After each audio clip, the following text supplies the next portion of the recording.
X would go, hey, hey, hey, come on. I'm a little guy. I'm just a little guy. No, it's just also my birthday. I'm a birthday boy. It somehow always worked. And then Stokely just quote tweets it, F you. Tony Brown, but who the fuck's in the background? It's Hook. It's fucking Hook. And then he's getting twerked on by some fucking broad. My t-shirt money is now in the ass crack of some fucking stripper. So thanks, Hook. But I don't. But Jesus Christ, this is the greatest fucking thing I've ever seen. Clip it. Oh, but actually, hey, it worked out in the long run. I hope that I actually do hope they make another season actually, because I would love to see the American Dragon on Total Bellas start memeing on John Laurinaitis. You have live footage of John Laurinaitis in his living room calling somebody in his underwear saying, "Hey, bud, you fired." What did Max Caster say about me? Like I'm embarrassed the fact that I'm hosting a post show for this crap. I'm proud of you, Carl. I love this. We did our Valentine's Day post of Hooked on You, but it was mainly for Jamie Hayter and only Jamie Hayter. It's not right. It's not right. It's fucking trying to build an account and we get this bullshit on the account. Great. But also follow a simp account. Okay. Okay, but here's the thing, because those people, this is networking. We actually follow. You got it was a business decision. It's a business. You have to follow these people. This is like following. If you want a stan account, you got to follow the other stans. And when you get big, you get rid of them. You get rid of them after that. It's over with. I open up our Instagram and the first thing I see is Pro Wrestling Simp, and I'm like, what is this? I don't look at that. I don't look at that stuff. It's a business decision because that guy promotes us, and then when we don't need him anymore, we toss him aside. That's what happens. Yeah, well, Libri got so fucking slap it on a t-shirt and continue to use the move forehead. Unpretty. This guy just say fucking forehead. Switch. What? This guy say forehead. Yes, I did. You think I fucking wouldn't catch that? You think nobody on this program would catch that? But I did. For weird. You almost didn't. For weird. Let's be honest. You almost didn't. Weird champ. Weird champ. This is what we resort to here. All right. Next up. Unbelievable. Five head. Next up, we have. Why people happy? Pagu.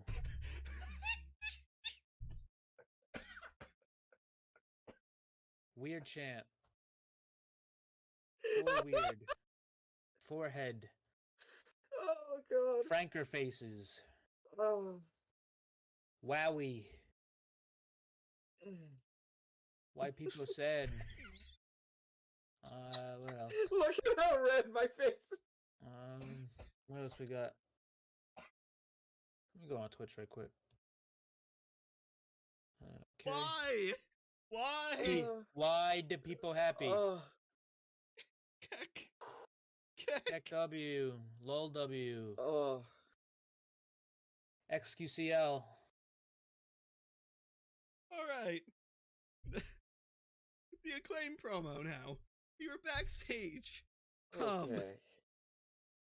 They're just like, yo,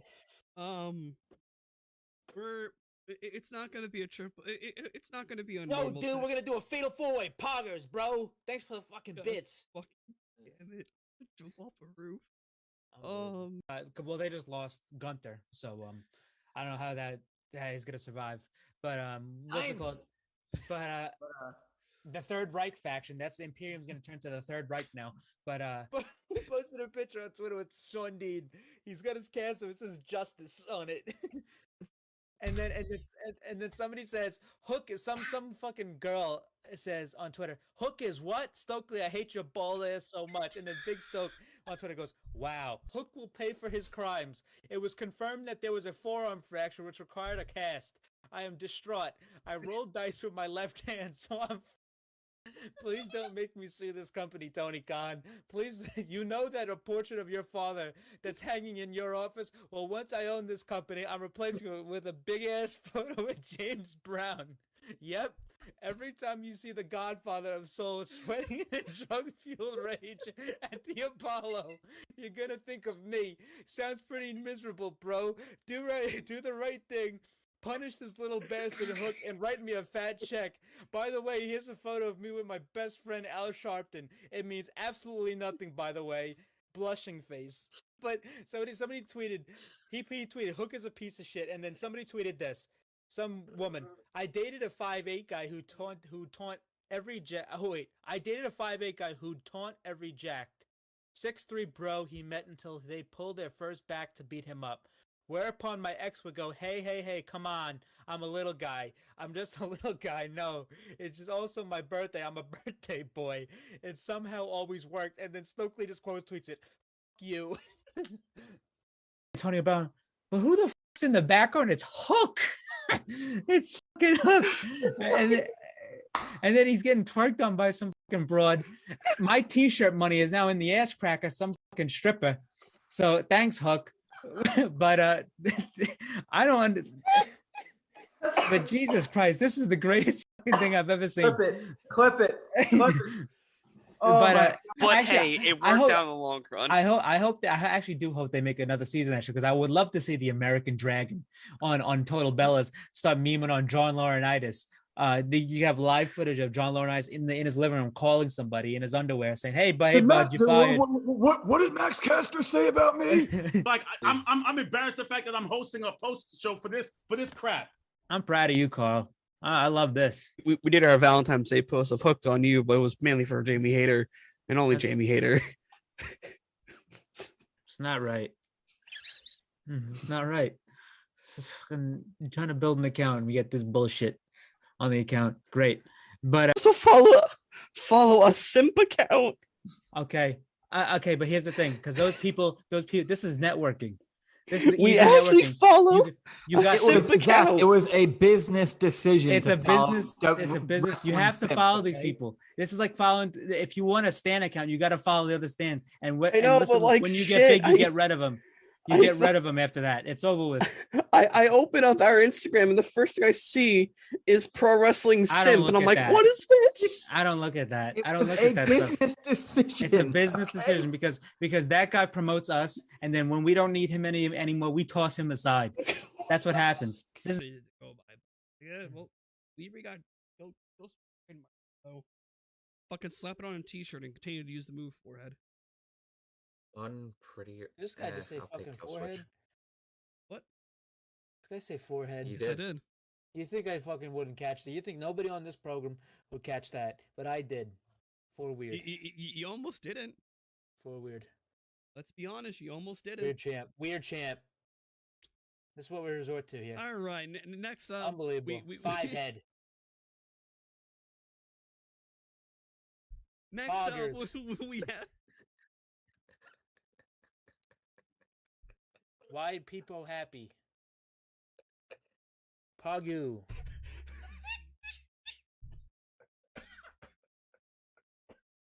Weird champ. Weird. Forehead. Oh god. Franker faces.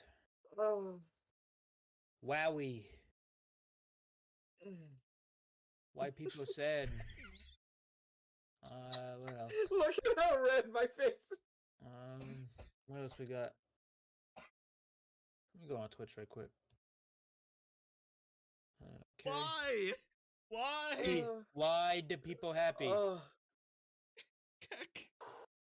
KW, LOLW, XQCL. All right. The Acclaim promo now. We were backstage. Okay.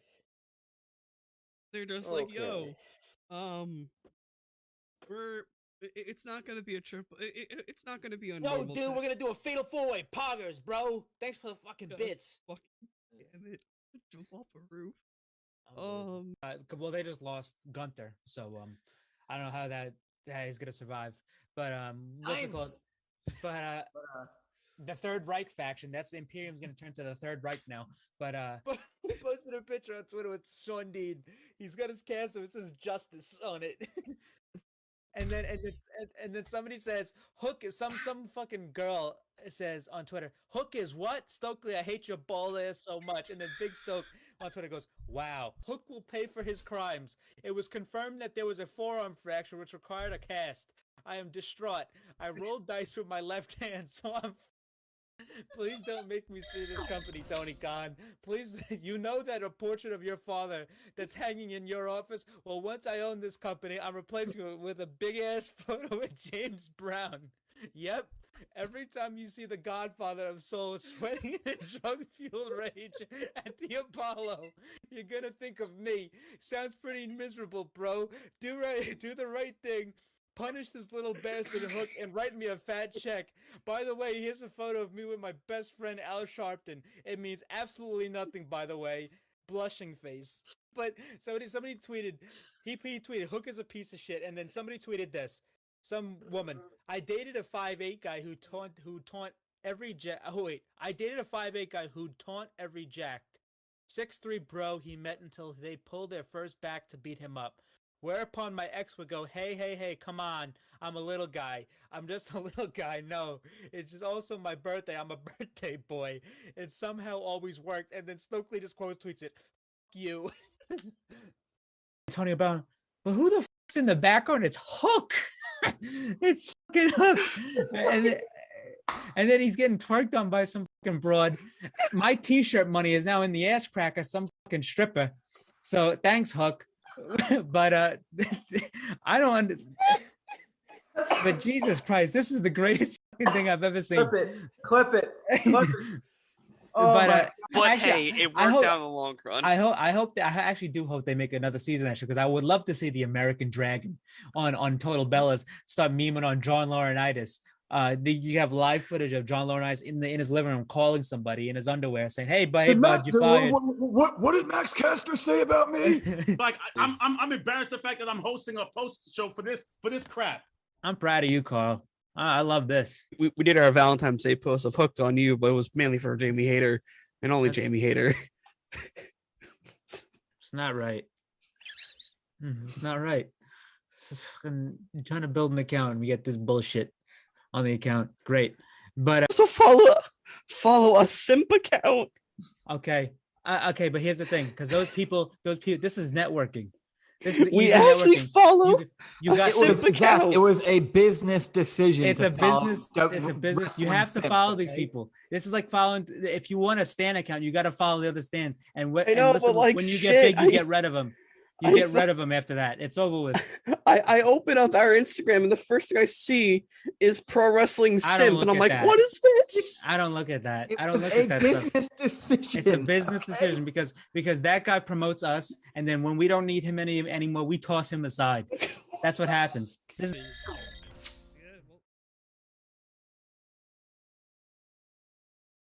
And this comes up.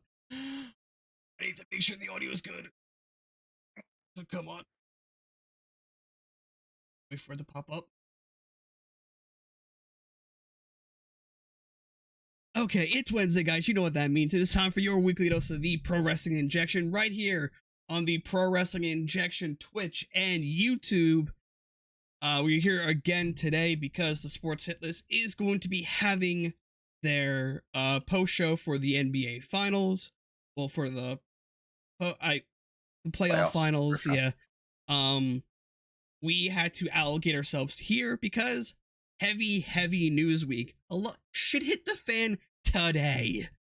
I'm happy it happened today, but also a little bit mad it happened today. But we will get to that because that is our headline news, which is I'll just run down the news categories and we'll get into them. We got Stardom news, we got a New Japan Best of the Super Juniors.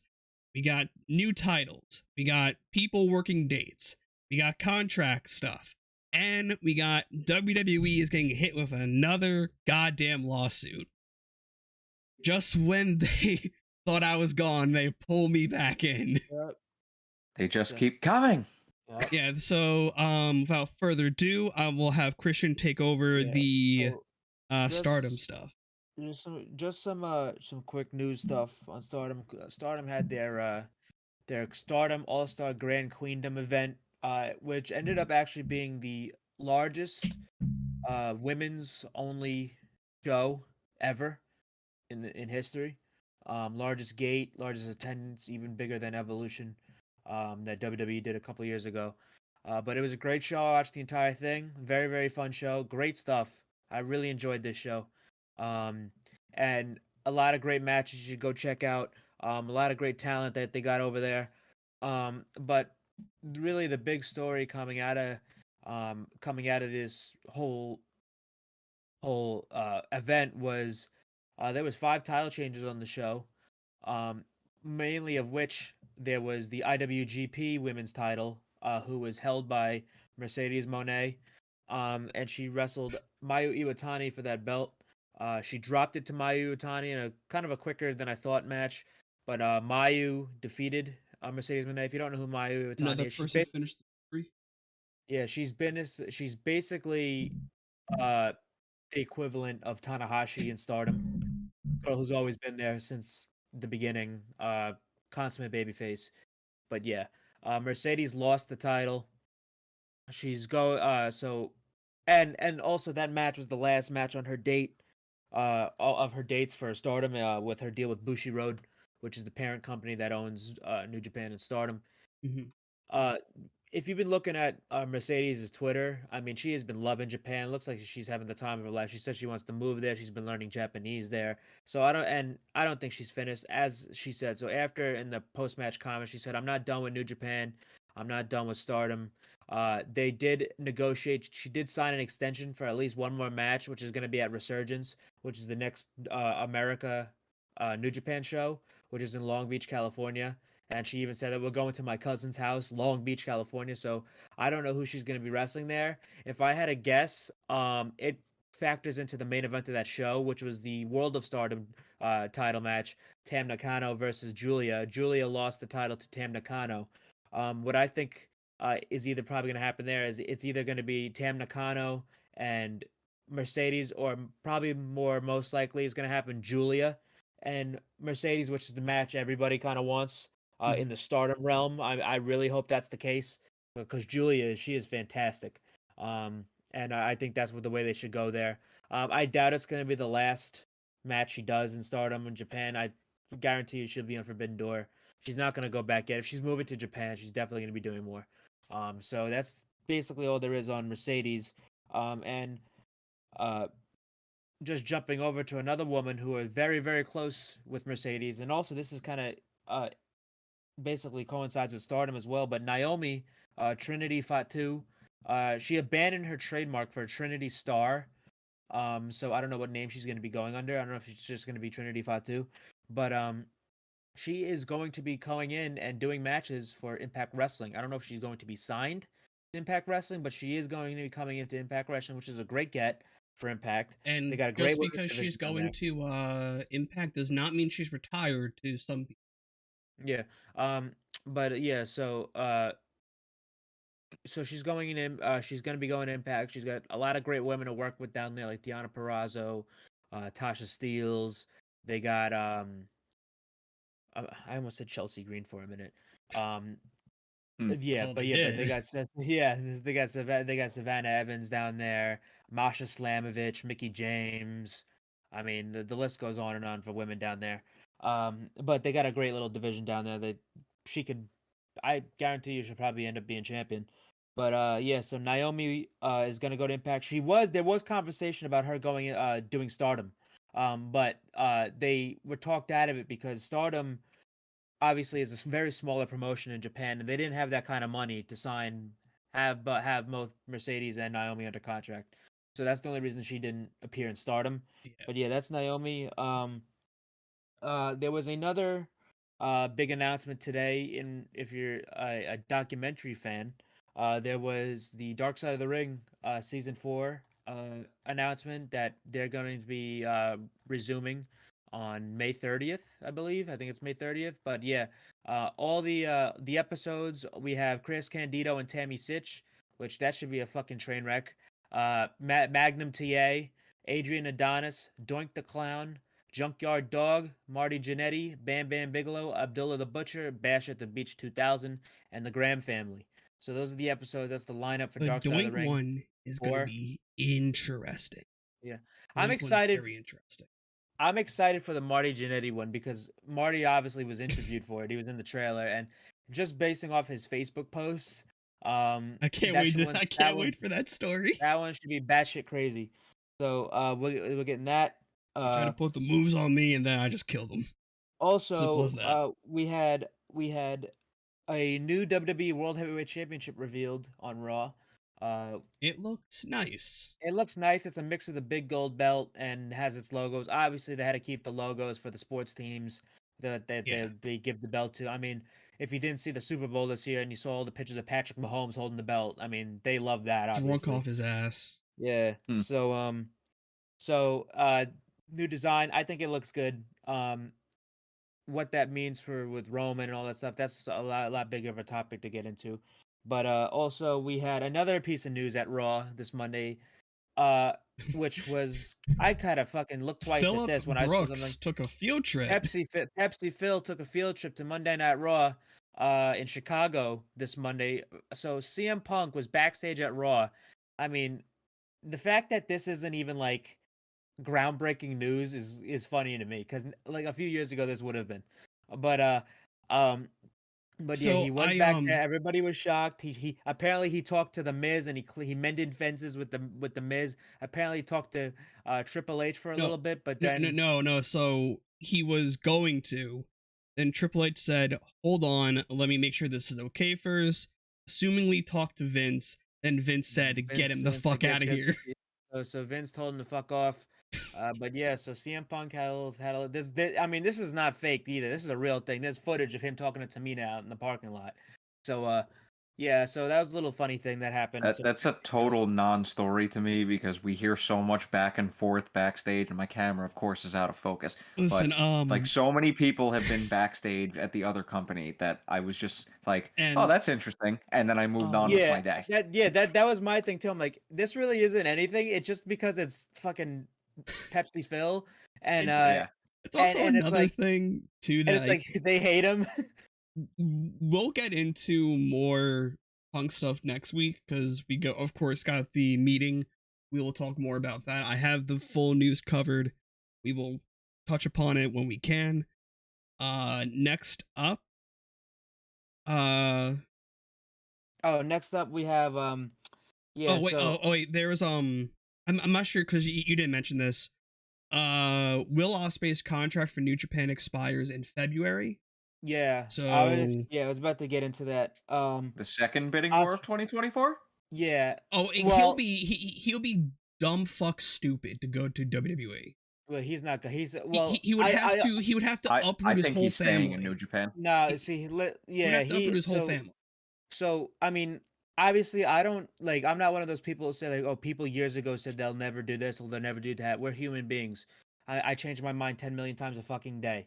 So I'm not gonna say this guy's never gonna go anywhere. But I really strongly believe that he wouldn't go to WWE just because of how much shit he does on the indies and stuff like that. He posted a video this week about saying how he doesn't know how much time he has left due to his style and with injuries and stuff like that. So enjoy the ride.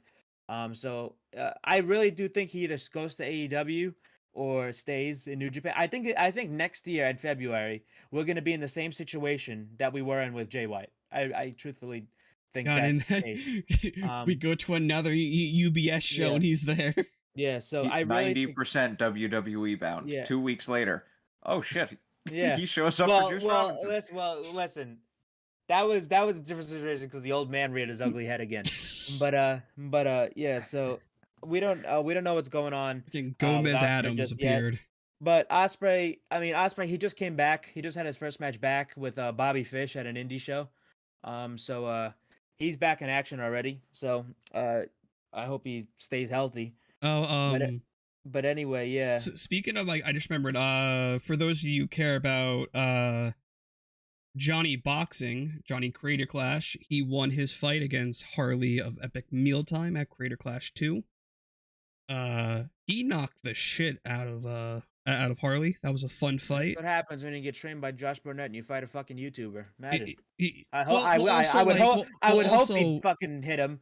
Well, see, like, you have to remember too, Harley has had now 2 years of boxing training, because he was in there last year, so he has he has a lot more training than. Yeah, but is he getting trained by Josh Barnett? No, he's getting. I forgot who got trained by. John, listen. Well, I don't want to fight anybody trained by Josh Barnett. Okay, well, year 1 he got trained by Sam Hyde, so that was a. Yeah, what a fucking boxer that guy is. Yeah, what an accomplished combat sports guy. Sam in Hyde person he is, but I digress. Actually, well, to be honest, I did like. I remember. I don't watch these YouTuber boxing shits no more. I can't. I've watched too many. This one's a lot better because it's for charity. Yeah, I just don't like the people involved. Like, I don't like iDubbbz anymore. He fell off. Sam Hyde is funny because I remember when he said he wanted to kill Hassan Piker after the first one, and that was actually really fucking funny. I'm coming to kill you in Minecraft. No, at your house. No, I'm like, okay. You know something? I really hope he does fight him because I really want to see Hassan get his fucking neck snapped. Anyway, what's it called?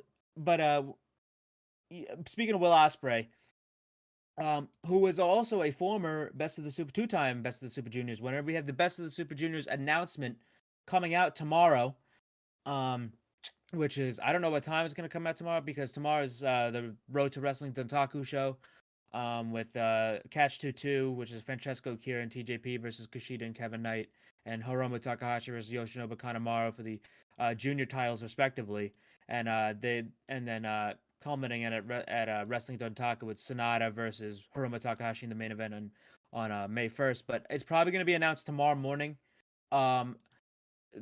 This isn't really a spoiler. There's no spoilers for the match, but for the Ring of Honor tapings tonight, for the Ring of Honor tapings tonight, and last week, because it did air in Ring of Honor last week, Lee Moriarty wrestled Rocky Romero, and he wrestled him again tonight for Ring of Honor.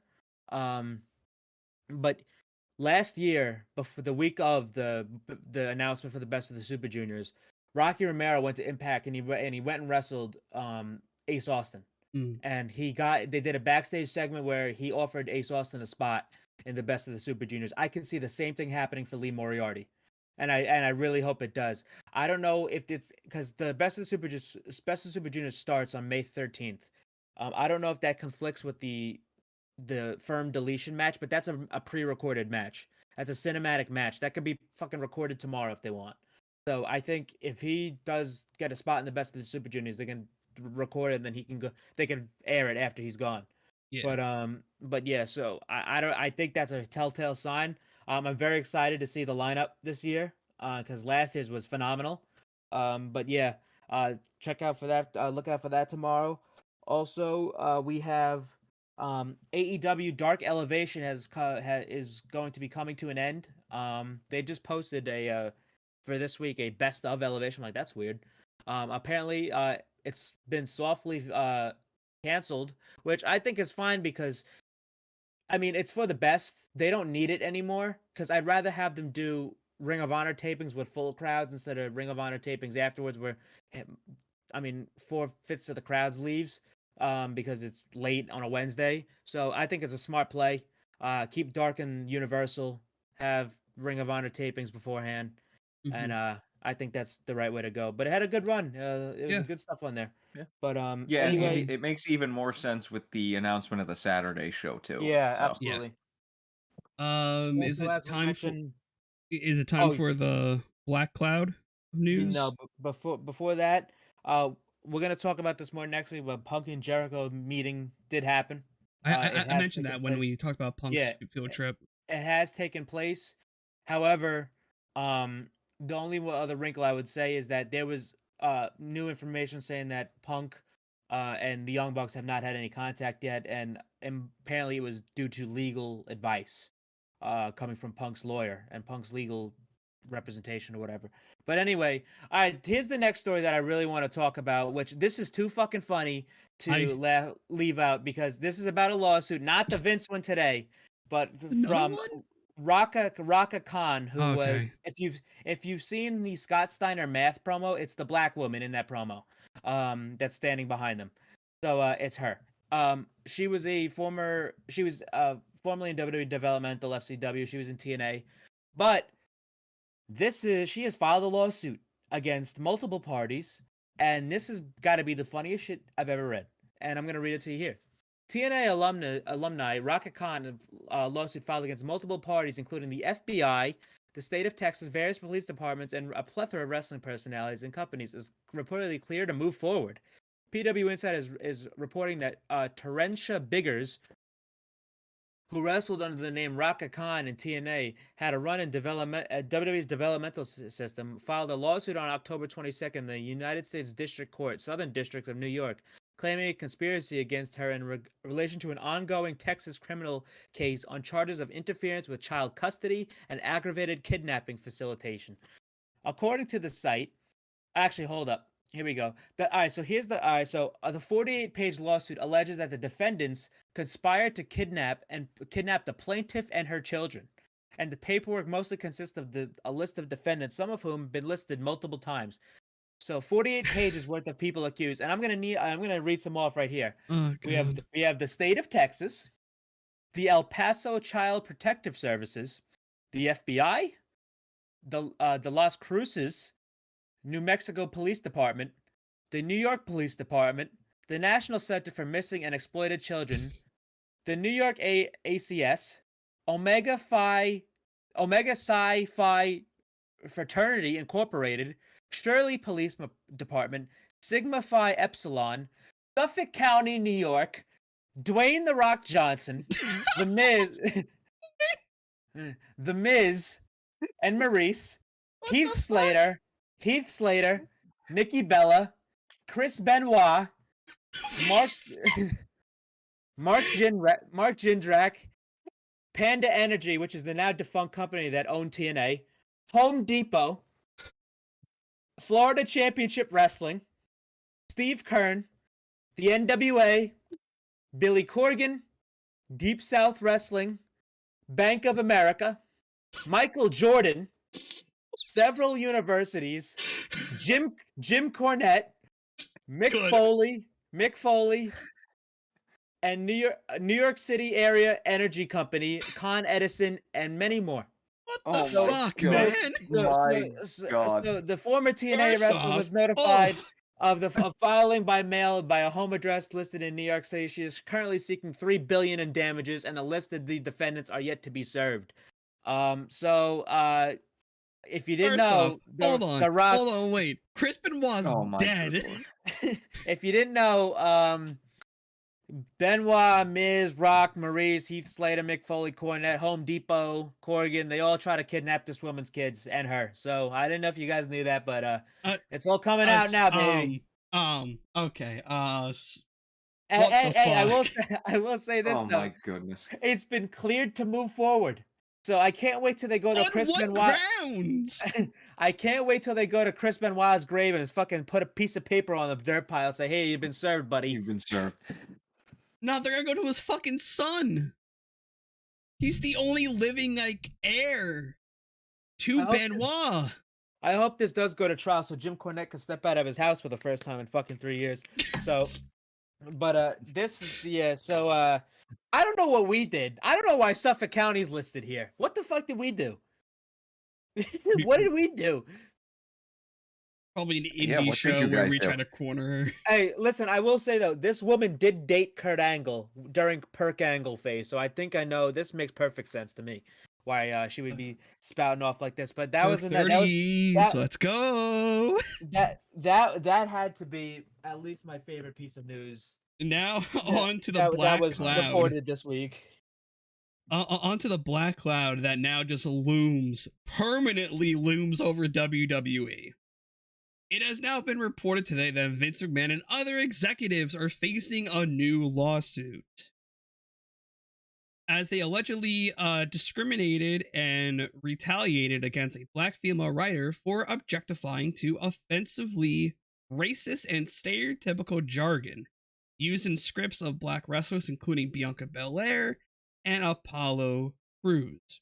according to the new lawsuit, I'm just reading off of every little bit that I have. The lawsuit of Brittany Abrahams versus WWE also states that on other occasions, Ryder allegedly proposed that a Muslim wrestler's secret in a script is that he was behind the 9/11 attacks. Beyond note, it was Mansoor. Mansoor's our age. He's like in his like mid-20s. I thought they were talking about Ali because he was 3.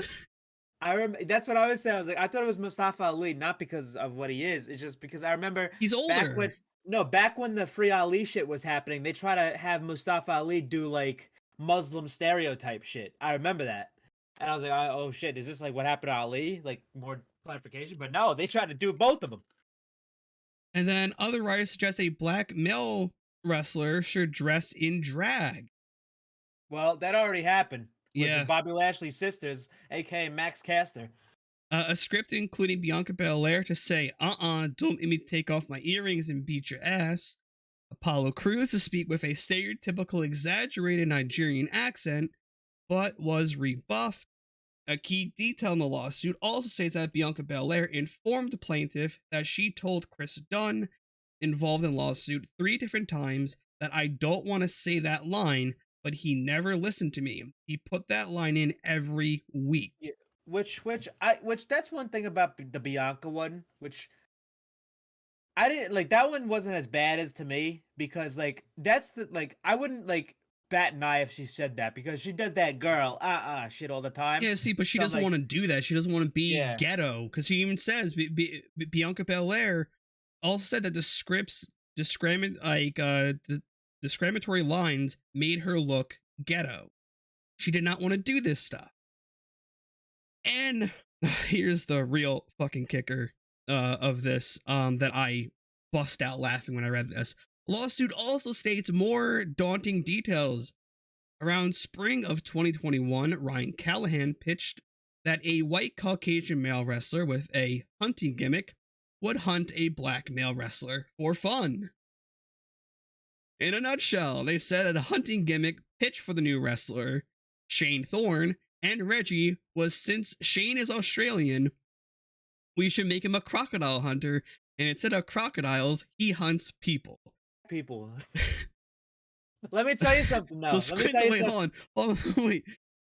So a storyline was pitched by Callahan where Shane would capture Reggie and constantly beat him up, but Reggie would always escape after being captured, holding Reggie captured in a cage. Listen to me. I know I might sound like a horrible human being. That shit sounds so fucking entertaining to me. That shit sounds like human, real life Tom and Jerry. Are you kidding me? Oh, it would have been. It would have been like the equivalent to R-Truth and Drake Maverick with the 24/7 title. But the funniest thing is though that note the thing that pissed me off. That sounds 10 times better than what Reggie's doing on NXT right now. He's also a bum geek superhero named Scripps. But now, didn't we also? So we talked about Shane Thorne coming out in the Crocodile Dundee type gear, and now, you're like, "Oh, it's fine, it's okay." Turns out it was gonna be him being a fucking manhunter. Listen, I would have been all for that. I would have been all for that shit. This has been a lot of information to take. Let me tell you something though. Good for Shane Thorne though, because on in 3 days he's got a IWGP tag team title match against Aussie Open. So good for him. He's doing a lot better than he was, I guess. But just like, God damn it. Just when we thought we were out of the woods, we were clear of all the bullshit, I wake up to this. And then I'm in 2 different group chats. We have the sports hit list one, a fun time to just spread that news, but no one's talking about it because everyone's just like, it's just Vince being Vince. Then you have like my group chat of friends on Twitter, and we're like, man, what the fuck is Vince smoking? And what did Reggie do to deserve that? But that shit would have been so fucking funny, bro. God fucking damn it! Like I Come here, Reggie. Come here, Reggie. I swear, I do not want to. Hey, speaking of Shane Thorne, though, Shane Thorne is a member of TMDK in New Japan, and Robbie Eagles did wrestle Claudio Castagnoli at the Ring of Honor tapings today, which I'm excited about. I love Robbie Eagles. He's one of the greatest junior heavyweights in New Japan right now. And also, he's my friend on Pokemon Go. So there it is. Also, Ted DiBiase is being hit for fucking money laundering. Ted DiBiase is the new Brett Favre. Just to let you know, still to this day, as of April 26, 2023, Ted DiBiase Jr. still follows me on Twitter. Listen to me, Ted DiBiase Jr. He followed me back in 2011. That guy, everybody's got a price, apparently. That's priceless. Great. Well, okay. I mean, you mentioned Brett Favre. I'm just gonna put this out here. Yeah, he's a horrible person. Actually, I shouldn't say that because I'm gonna get fucking sued like Pat McAfee. Congrats. But by the way, congrats fully, Mike. Aaron Rodgers. Congrats. Aaron Rodgers. You actually might make it to a Super Bowl this year, or at least the playoffs. Very nice. Yeah, it ain't going nowhere if what happens tomorrow happens with DeAndre Hopkins and Baltimore Ravens. The anyway, Jets are making the playoffs next year. Yeah, good one. Gonna retire one year. Anyway, but yeah, that was really most of the news today. The only thing is, the one thing I'll say about this lawsuit is that this ain't gonna go anywhere. This will not get any type of legal proceedings. I mean, if the talent doesn't really give a shit about the actual stuff brought up in the lawsuit, this shit ain't going nowhere. So this is just another funny report, and probably gonna get settled like the rest of them. So we'll see. Yeah. But there's not much. But it was a very, very funny piece of news that Chris Benoit is getting sued. Dude, that was my favorite piece of news all year, dude. Oh my goodness. That wasn't even the funniest one to me. Fucking Home Depot, Suffolk County, and Shirley, yeah. Listen, Home Depot. What did Home Depot do? What did The Rock do? That's what I want to know. Kidnapped their children. Apparently, Perk 30s, man. They're a hell of a drug. Apparently Mick Foley did too. Well, this woman was apparently the most wanted woman in El Paso at one point in time. Oh, so cool. Fucking awesome. Great. That explains a lot. But lo and behold, guys, there was a Dynamite tonight. There was. Surprisingly, there was a Dynamite tonight. A little show going down. I did not write down the matches because I was too busy focusing on setting up the show on here because I was getting the chat stuff popped up. So Mike, I know we kicked off with Orange Cassidy taking on Bandito. This was an amazing match. Both guys, yet again. Another Orange Cassidy title defense where both guys have their working shoes on. This was awesome. Number 20 for Orange Cassidy. This was his 20th defense of the IWGP. Holy shit. The AEW International IWGP International. Yes, Christian. And we also watched WWE Dynamite tonight. Yes. Good. I mean, if Shut Jim the Ross, fuck up. if you were Jim Ross, that's what he watched tonight. But listen, Orange. Have y'all seen Jim Ross's most recent like on Twitter? No, I don't watch that shit, you freak. Please send a screenshot or something in the chat. Anyway, before we go on with this match, I just have to say that that cartwheel 10. See, Roddy. Oh no. 10 out of 10. Yep. No. I love how he follows that account. It's so amazing. I'm gonna post it in the Discord. I can't wait to see this. WI there. Fucking love JR so much. Dude's an absolute legend. It's in the Discord. You want? Okay, this is just hold on just 1 second before we get into the show itself. There was a quote tweet that he had that's amazing. Had done. That's amazing. I need to find it. Fuck, where? God, these fucking bozos talk way too. And if any of them are watching, yeah, I called y'all bozos. Oh, that is fantastic. Someone said, someone tell JR his retweets are public. He quote tweets it, what's your point? That's Sigma activity. I fucking respect it. Are you kidding me? I love this guy. The GOAT. That's my guy, bro. Anyway, we had Orange Cassidy. Question mark, cowboy emoji. That was my that's I got called out on something like that on Instagram once. I just went, so and what do you want me to that do? was the wrong time to take a drink. Listen, hey, I've been liking the Maki Ito thirst trap post. I've been doing that. That's crazy. No, it's not. That's crazy. I have my taste in women, man. I'm a simple man. Crazy on what's it called again? On Maine. Terrible. Damn right. Goddamn right. Okay. All right. I see what you're getting at, Zach. All right. Yeah. All right. Yeah. You're a simp. Just like one of her, just like what she I said. do not pay for her fan page. I don't, but she says, fuck you, pay me. That's what she said, not me. I don't pay for the fan page. After you sent the link to that one site, I don't pay for fan pages. I didn't send no link. I'm not paying for any of that crap. But never. Free. Google. Yeah, what? Google. Boobs. You gotta take. Booba. Yeah. Anyway, Orange Cassidy. 20th and Bandito. Title. Bandito. I'm so 10 out of glad. 10 cartwheel.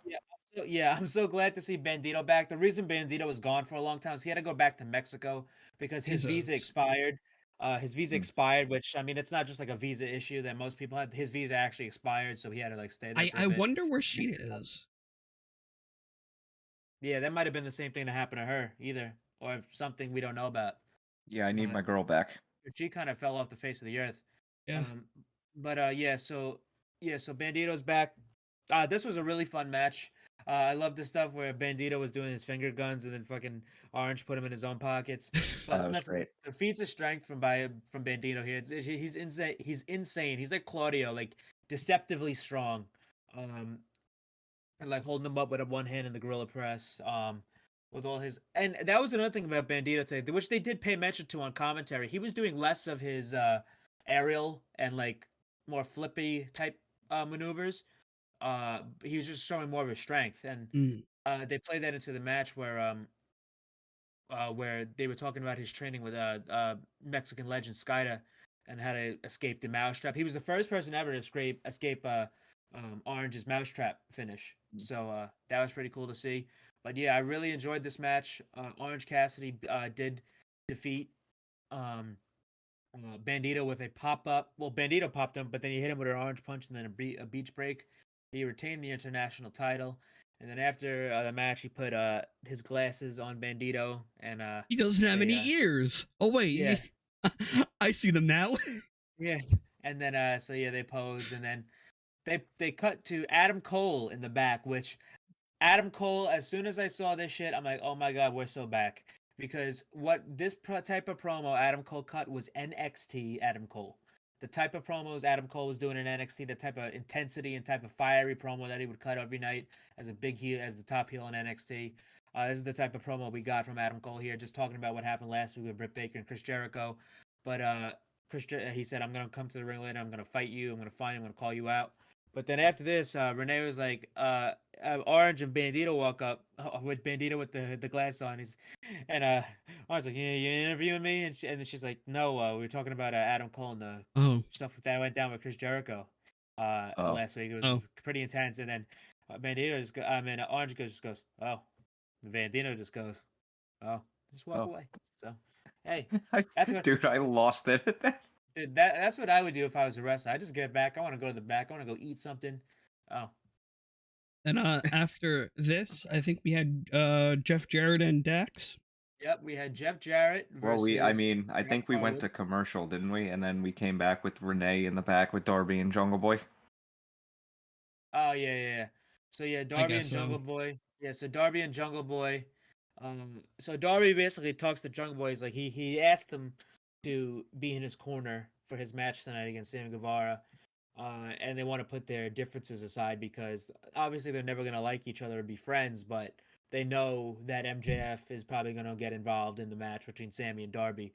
And if he was down there, not in the rafters last week, he would have been out there to help Jungle Boy.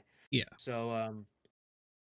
But yeah, they were just basically talking about that until Darby said, "Unless I beat you," he said basically, it's like, if I wish it was me and you, because I would beat you again. Then they kind of got into each other's face a little bit, and it kind of teased what would happen later on tonight. But yeah, then we had Dax Harwood versus Jeff Jarrett. Immediately on Jeff Jarrett's entrance, the referees ejected Satnam, Sanjay, and Jay Lethal from the ring, and Cash did stay back, so there's no people ringside for this match for most of it, at least. But yeah, this was pretty good. I mean, none really much to say. Looks like they're building towards a Lethal and Jarrett versus FTR tag title match, which I don't really know why they're getting so many damn title matches. Yeah. Lethal and Jarrett, but match was fine. Near the end, the only thing that was shocking was the finish, that Sanjay ended up making his way back to ringside, screwing over Dax Harwood, and Jeff Jarrett hit him with the stroke and pinned Dax Harwood, which is very shocking. So, I think with FTR, FTR will be defending their tag team titles on the house. Oh, the house always wins, or the house rules. House rules against the Guns, which is, the Guns haven't been on television since they lost the titles, so that would be the first time they'd be doing anything. I sent one of my friends a text during this, and I went, "I got to give Jarrett credit. He still moves around great." Yeah. And then my friend responded, "I got to give Jarrett credit. He still moves around." That too. I said that during the match. I'm like, not for nothing, Jeff Jarrett, the guy can still go. And, isn't he older than Jericho? Jeff Jarrett, I think he is 55, so he's older not than Jericho. He's not the oldest. Because Billy Gunn's 59. Billy Gunn is 4 years older than Jeff Jarrett, which makes no damn sense. And then Sting, I think Sting is what, 63? Sting, not that Sting. Google. Fuck. Huh. Sting is 64. And Jericho is 52. So. Yep. Yeah. So he's what, third in the pecking order? So he's got Sting, Billy, and then Jeff Jarrett. Well, Jericho's going to be third soon. And but Jared did pick up the win with the stroke here. Yeah. I think what was after this? After that, we had Tony's announcement. Okay, yeah, this an unannounced announcement. No, it was announced. It was announced. No. It wasn't announced as an announcement, though. It said the graphic was, "We will hear from Tony." It's the same shit. Oh, but no, because they changed it. Oh, did they? Yeah, he said, because there was on Rampage, it was, "We're gonna hear from Tony Khan," but today on all the fucking promotional, it was Tony Khan has an announcement, not a huge one, not an important one, but an announcement. Oh, I didn't see that. I usually don't check Twitter before the day of the show. I got Tony's notice on fucking. I got notice on for Tony. Big bicep Tony. Of course you do. His announcement was that we are getting another Owen Hart tournament, and it's going to be open to a lot of people. Yeah, so basically what this is, I mean, this was expected because they said they were going to make this an annual thing.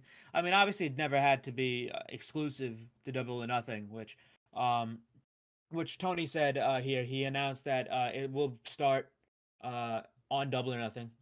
And basically because they're doing that big Canada tour, which I think this is a lot smarter than just doing it at Double or Nothing. That they have this big ass Canada tour coming, that the whole tournament is going to take place during the Canada tour. And then there will be matches at Forbidden Door, which I even pitched this back when we were talking about this a couple of weeks ago, that maybe one side of the bracket is AEW and the other side is New Japan, or outside talent. So that would be cool. Yeah, and the finals would be a New Japan guy from the New Japan side versus an AEW guy at the AEW side at Forbidden Door. But since it's going to go through Forbidden Door, and they're going to do the finals in Calgary in his hometown, so depending on who the New Japan guy is, if they wanted to put a New Japan guy in the finals, they could very well do that. That might be tricky because the G1 starts around that time. A few weeks after Forbidden Door. So we're gonna have to see who's actually in it first before we make a big distinction. But I don't know if there's they said I mean stars and so I don't know if there's gonna be a women's one. I think there probably will be, but if they do, I don't know if it's gonna be New Japan and Stardom talent. I think that'd be really cool if they had Stardom involvement. Or maybe like Tokyo Joshi because they do have a partnership with Tokyo Joshi. There was a few, and DDT as well. I mean, at UBS there was a few. There was Mizuki, Miyu Yamashita was there. 37 Kawami, which was the three DDT guys that wrestled Kip and the Butcher and the Blade at UBS on Elevation, which is actually Takeshita's group in DDT. So they do have those ties. I don't know if there's going to be using any of those guys or girls, but we'll see. And I'm very excited because I forgot about this. I wasn't even thinking about this. Because I guess it was just so obvious that we were going to get eventually. Yeah. After this, we had, I believe it was the Wardlow segment here. Wardlow just squashed a jobber. Wardlow just squashing people again. Yep. So which I was like, I was no fan of Wardlow's first TNT title run. The only reason I was fine with this is because this was not a match. This was an angle, just to get him some promo time at Arn. We have an explanation of why Arn is with Wardlow here. He basically explained that basically the NFL draft is coming up tomorrow, and just like the NFL draft, Wardlow is a franchise. And what do you do in the draft? You draft a player to make your franchise better. And he's basically called Wardlow basically the franchise of AEW, and he wants to be a part of that. So he's going to be helping Wardlow and trying to make him better. Then he gets interrupted by Christian Cage and Christian Cage and Luchasaurus. Yeah. Yeah. I can't wait for Christian to make fun of Wardlow's dead dad. It's coming. It's coming. So they stared each other down just like last week. So this is basically building up towards most likely going to be Luchasaurus and Wardlow at the pay-per-view. I hope Luchasaurus gets that title. I think it will help him. It will help him. Do that again to Wardlow. He can't do this. Then okay, but if you give him this title, don't have him have a squash match every fucking week. No, yeah, absolutely. That's my big problem with his first title run. He was just it's gonna happen again. Like I'm sure if you put it on fucking like Luchasaurus, it might as well happen as well. He had that one match with Brian Cage during his first run, which was very good, and that's how all his title matches should have been. Like it's the fact of which that like he's outgrown it. I think that they need to make his title run feel better and not this bullshit. I personally think they will have a better time with it on Luchasaurus. I agree that it should be like a better one with Wardlow because of I mean he just got Arn and stuff like that. Plus I think he's not going to do the powerbomb stuff. I think this is just because there was a jobber. I mean the one with the match with Hobbs wasn't. So there was that, but I really wouldn't put it on Luchasaurus because the only reason why, like, I'm fine with Luchasaurus being a TNT champion eventually, but Wardlow having the title again just for like a month, then what the fuck was the point? Because it's like going backwards with this guy. I don't want to know. I don't want another short TNT title run. Have this shit on him for at least till October, November. I think maybe Full Gear is when you take that title off of him, because then there's the rumblings of, you know, Wardlow's doing interviews saying, oh, he wants to wrestle Bill Goldberg at Wembley. I would rather drag my nuts against broken glass. which I actually disagree. Listen, I do not want Wardlow. I don't want Bill Goldberg in AEW, really. But let me tell you something. If anybody's gonna do a legend right, it's gonna be AEW because historically, every time they've treated the legends well. And if it was a one-off match for Wembley, and that was it with Goldberg, then I really actually wouldn't have a problem with that. If he did a one-off match at Wembley with Wardlow and Wardlow beat him and that was it, I think that'd be fine. Speaking of Wembley, the seating arrangement, it has been leaked.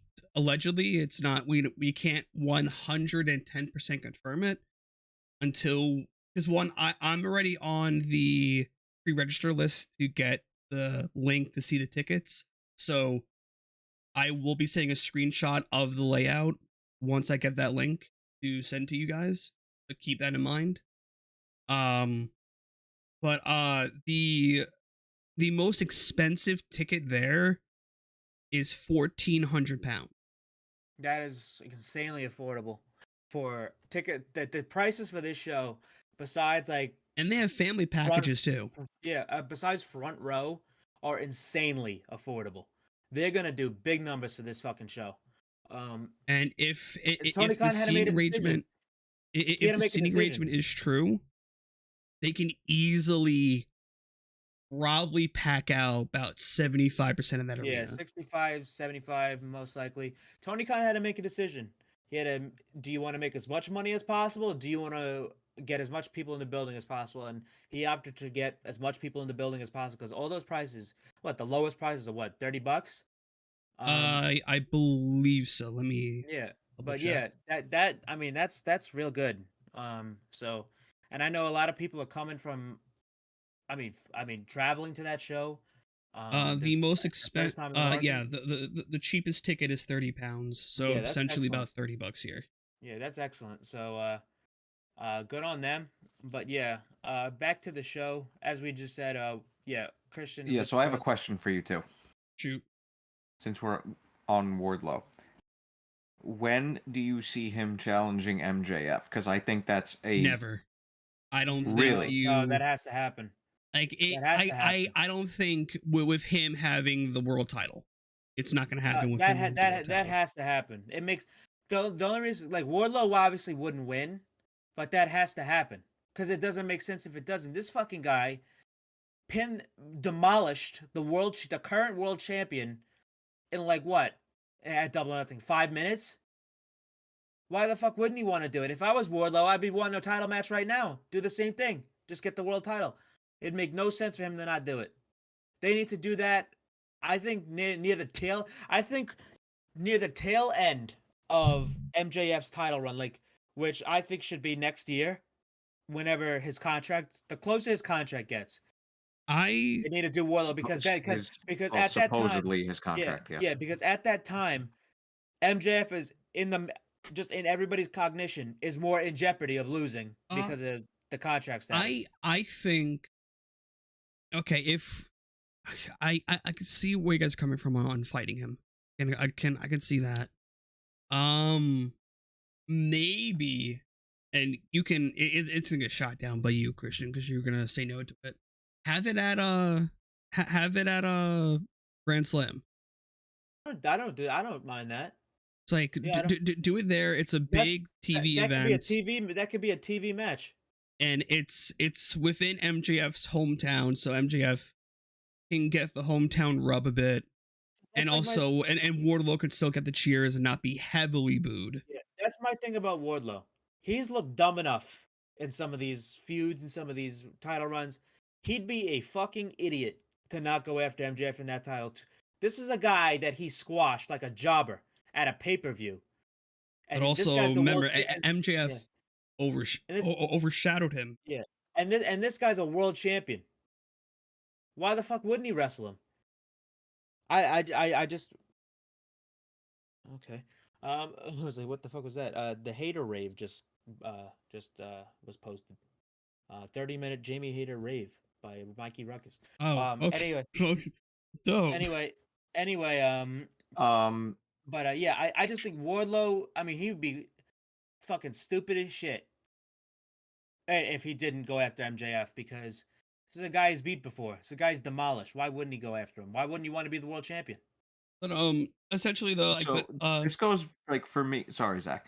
For me, this goes back to the promo he cut when Punk got injured, and he didn't. What was it? He didn't enter the Battle Royal. Yeah. Yep. I know exactly what you're talking about. So, since that happened, Punk got stripped of the title. Mm-hmm. MJF has been the champion since November. The real question becomes, what do they plan on doing after Double or Nothing? Like, who's the opponent? I think if the Punk stuff is correct, then I would think you wrap up that MJF Punk stuff. Wait, after the 4-way? Yeah. After the 4-way. I think after the 4-way, you neatly wrap up Punk and MJF. That's just my opinion. Not immediately. Yeah, like you just because you kind of plant the seeds, but you neatly just wrap it up. Yeah, because he's. I mean, it's all about confirming. He's gonna be doing Jericho first. Yeah. When he comes back, that's all about confirming. Which is gonna be interesting. You know something? You know when they could do it? Revolution. They could. I mean, and call back to their dog collar match. I mean, they have history there. Oh yeah, 1 year later or 2 years. 2 years later. No, 2. Right? 2. Yeah, 2. Yeah. It'd be 2 years later. They could do it there, or they could just save it for next year's Double or Nothing. Or they could do what I just mentioned with Wardlow, maybe at Full Gear. The closer they are to MJF's contract, what is fucking MJF's contract thing? And with the title, it's the same shit as Punk with the WWE Championship. I'm gonna leave this company with the world title. I can almost guarantee.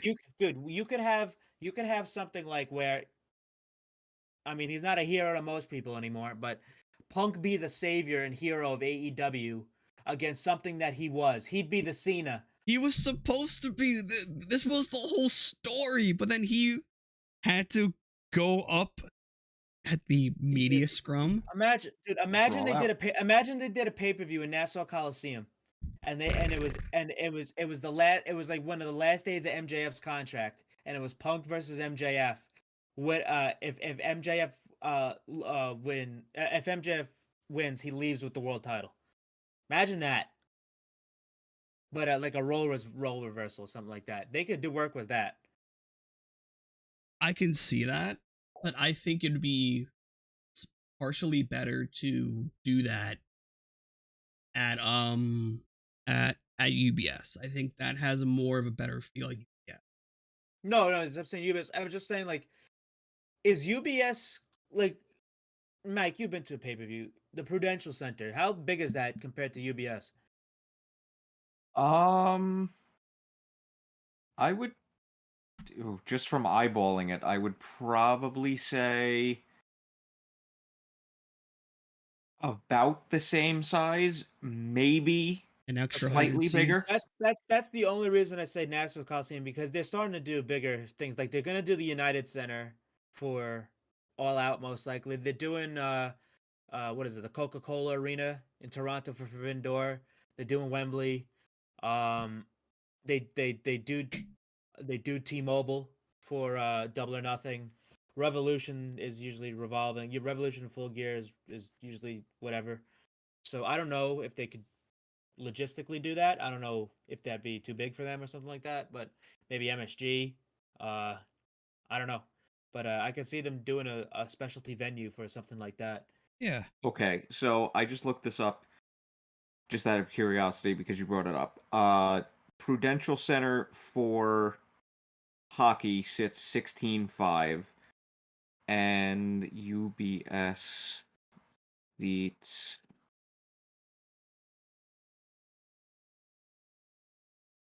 roughly about the same. Okay, so I'm gonna assume they're extremely similar in terms of size. So add about 100 chairs on the floor. Essentially, add about 100 chairs to the floor, and then you're good. Yeah.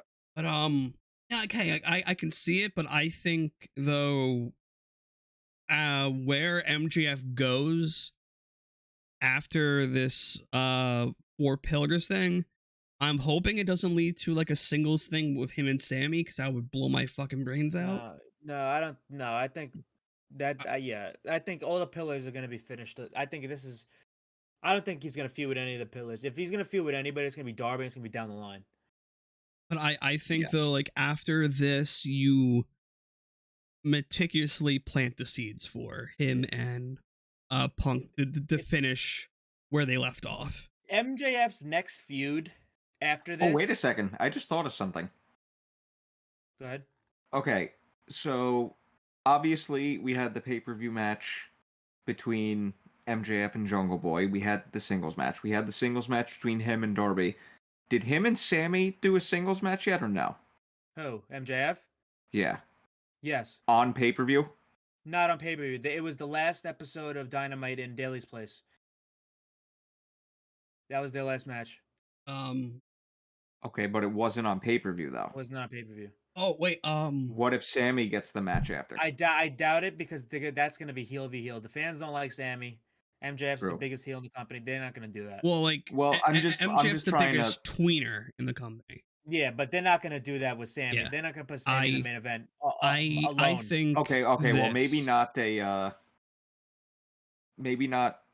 a pay-per-view main event, but I could see the first defense after Double or Nothing. To be Just eyeballing the story that they've To been be going. honest, know who I thought of the first time? And I was thinking about this during the opener. I really do see it in the future. They're going to do a main event feud between MJF and Orange Cassidy whenever he loses the international title. Yes. I do think that that's going to happen. I really think It's- it. Because you have because Orange is one of those over guys they have. He can go. He's been doing this whole fucking... What happened? Get the fuck out of here. What? What happened? Who said this? 49ers looking straight for Lamar Jackson. Excuse me. So but no, okay, my team has their quarterback, so I can't relate. hear me out I'm on not doing this. that, bro. What the fuck? On this idea for possibly planting the seeds, MJF and Punk. You kind of do a similar parallel to All Out. Yeah, you have a mystery guy come in for the chip. He gets the chip and comes out at the main event. Like, kind of like just reveal. I Wouldn't that think be the same as last year. yeah, so pretty much just flip it around. Do Punk be the mystery guy, and then MJF at the end is with his title. Punk in the ladder match, torn bicep, out 6 months. Perhaps. Well, You want to know what would also be kind of cool? what? If it was Orange Cassidy. Nah. I can't see it for that. I really think that's gonna happen eventually. It's gonna happen Oh. eventually, but I just want the There's some- parallels of Punk and MJF to happen. I'm looking at baby faces right now. I think MJF coming out of this. You got Orange. You got Omega.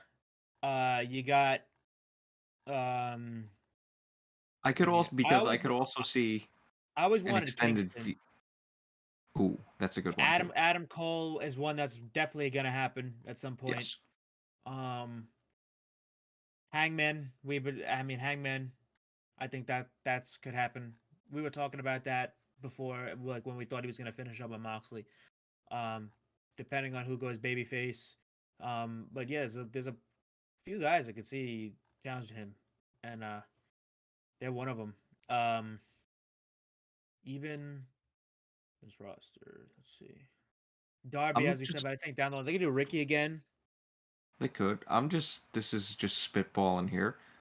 What if, like, okay, fast forward to 2024 now, his contract is up.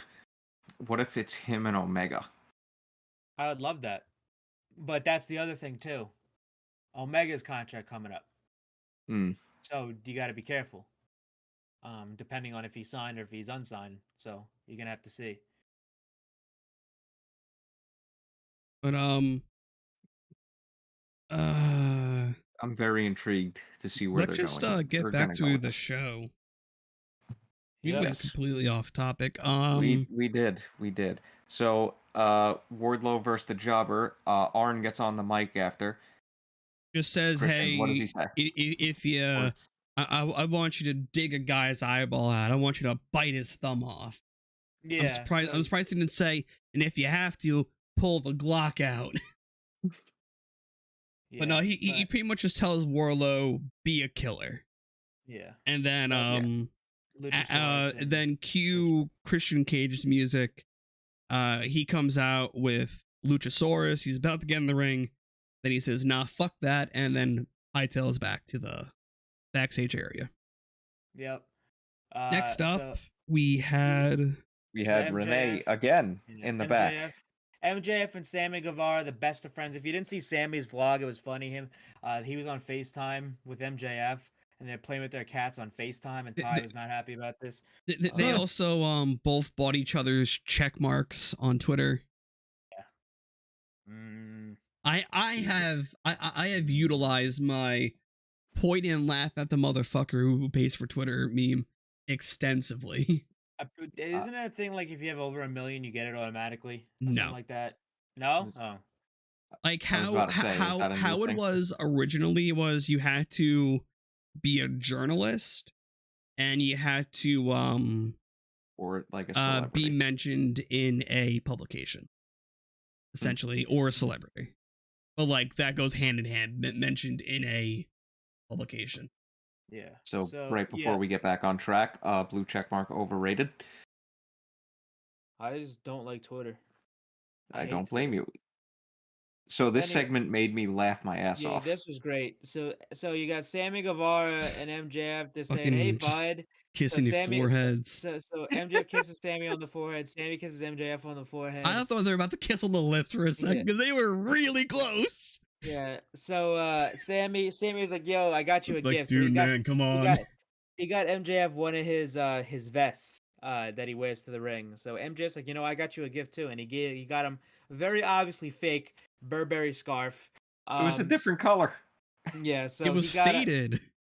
So he got Sammy a version. So they hug. The friends don't high five. They hug. They kiss each other on the cheek. They kiss each other on the cheek again, and they're telling each other they smell good. And this is homosexual shit right here. Homoflexual. So good. But so that hey was man, that took us, gotta kiss the homies goodnight sometimes. That took us right into the Pillars tournament match between Darby Allin and Sammy Guevara. Wait, Sammy I think you guys missed something. No. I did. Did we? We had RJ City in the back. Oh yes. And actually, he got. That was after.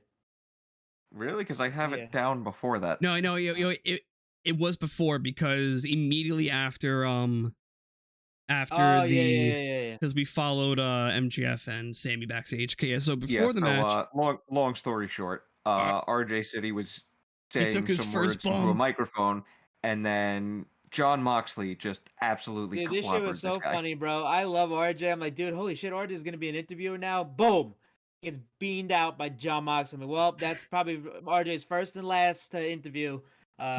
On AEW. So speaking of interviews, his AEW with David Arquette. I don't know if David Arquette is perpetually drunk or he's just really stupid. That guy's a wacko. Because like when he has way too much fun on the microphone. He tries to lock him in a figure four. That's a sharpshooter, David. I gotta watch this. David, put it down. David, the ending. Down. This is what expired LSD must feel like. Jesus Christ. But anyway, so he gets taken out by the Blackpool Combat Club, but then it takes us into a Pillars match. Sammy comes out with Ty. Darby comes out alone. Ty is left in the back. But yeah, this match was great. No, but MJF came out on commentary.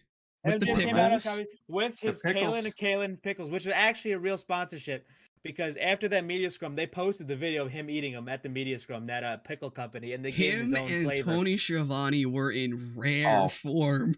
Hey, Schiavone, you fat old prick. And so he goes over to the table. He gives Taz a pickle. I love how Taz was trying to say, no, my sodium, too much sodium. Too much sodium, bro. And I'm like, takes one anyway, and goes, I think I touched everyone in there. dude, this shit. I mean, they He can't. called, he dude, called they can't have Shivani a MJF. fat sack of shit 4 times. They can't, dude. They can't have MJF on commentary ever again. I can't focus on the match because I'm fucking losing my mind. They can't have this guy on commentary, bro. I can't do it. But yeah, the match between Darby, 3 fans. the match between Darby and Sammy was excellent because, I mean, this is their 5th match in AEW, not counting stuff they've done on the Indies. But yeah, this was their 5th match. But there was a great spot where Sammy did Darby slid out to the ring and Sammy did a big moonsault, just completely wiped Darby out.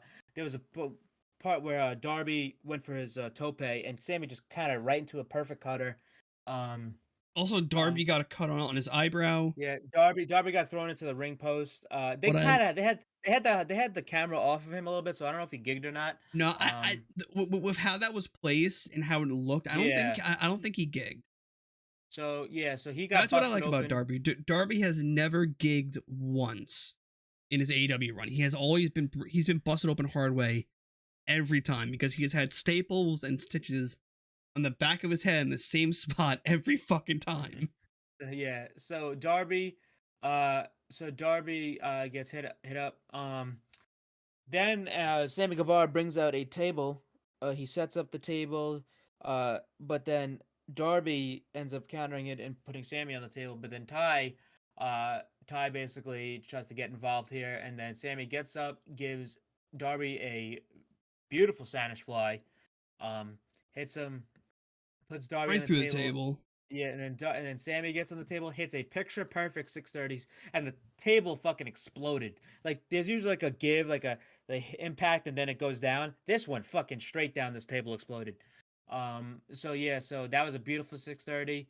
Afterwards, Ty got involved again, but then MJF ran down. Ty was distracting the official. MJF threw the skateboard to Darby. Sammy took a bump, and the ref saw it and disqualified Darby Allin, the old Eddie Guerrero spot. Darby. Cheating, and this stealing. is what, like the 4th DQ finish in AEW Darby. history? Darby. So you gotta throw the skateboard away, man. Yep. So Paul Turner threw the match out. And Sammy and MJF, they're running away like they're thick as thieves. They're all celebrating and shit. Then you hear Shivani go, "Hey, Tony, what's up?" Tony Khan's talking to me. Huh? All right, yeah, And I have a feeling like of course, like this was all pre-planned, but I can just imagine Tony cracking jokes into Shivani's ear the entire time as he's building up this thing to be announced. And then they get up to the top of the ramp, and Shivani goes, "I have an announcement." "Nah, what do you gotta say, you fat prick? What do you gotta say?" Yeah, he got no. So before that, Jungle Boy runs down. He starts getting into Darby Allin's face here. They were pissed off at each other because basically Darby was like, "Where the fuck were you? I asked you to come down here. You knew this shit was gonna happen." But yeah, so then Shivani's like, "Don't blame Jungle Boy, blame the ref." He goes, "Listen up, you prick," and he goes to MJF, and then he's like, "Next week, there's gonna be a tag team match between Sammy and MJF versus Jungle Boy and Darby Allin. If Sammy and MJF win, it's as advertised. It's going to be Sammy and which MJF. You might just win. Double or nothing. Which I have no doubt you're going to win." And then and he said, but if Jungle Boy and Darby win, they get added to the match at Double or Nothing. 4-way pillar match. A 4 pillars fatal 4-way match. And MJF took that like he just fucking got shot. They're all pissed off. And then I think that's when they went to commercial. And then when they came back, they showed MJF and Sammy walking out of the arena all pissed off. I love how the wrestlers were just watching the monitor as they're walking past them. Yeah. They don't turn around to be like, "Oh, so good." Yeah, they're talking about that. And then if I knew that segment was gonna happen, I would have been in the back, ready with a sign that said something like, "Hi, Mom, I'm on TV." Nah, at that point you used to be like, I would have accidentally bumped into MJF just to take a nasty punch to the forehead. So So yeah, so MJF tries to get in his car, is like, and then he stops Sammy from getting in. He's like, sorry, man, it's full. And then this is my favorite fucking part. The cameraman goes into the car and shows the car completely fucking empty. And and Sammy's like, okay, and then he has that face like, all right, I see how it is.